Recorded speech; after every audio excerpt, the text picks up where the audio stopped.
kuzuia wa shetani. Huyo ndio unayemsikia wanasema huyo shetani. Huyo unayemsema hana uwezo wa kujua mawazo ya nani. Yaani hana uwezo wa kujua unawaza nini. Kwa hiyo anachofanyaga yeye ni akiwa anakuwinda. Shetani akiwa anakuwinda, anakuja.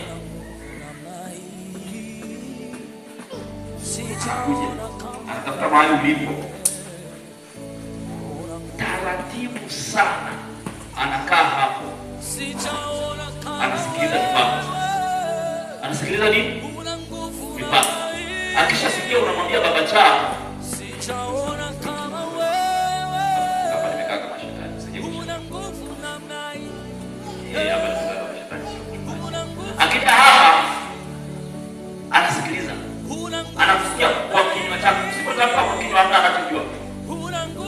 Anasikia unaanza kumwambia sasa baba chao. Huyu mtoto kesho akasuka. Anasema yeye akasuka tena.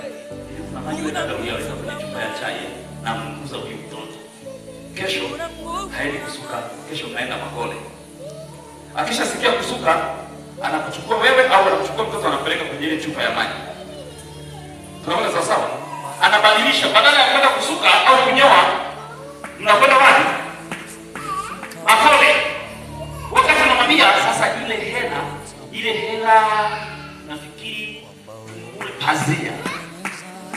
Nini? Pazia anasema wanataka kufanya maendeleo.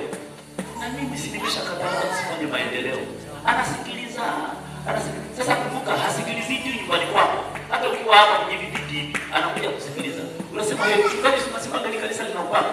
Hata ungekuwa na upako na gani? Alituishi ndani kuingia. Alikwenda mpaka na kwa Yesu. Bwana Yesu asifiwe. Bwana Yesu asifiwe.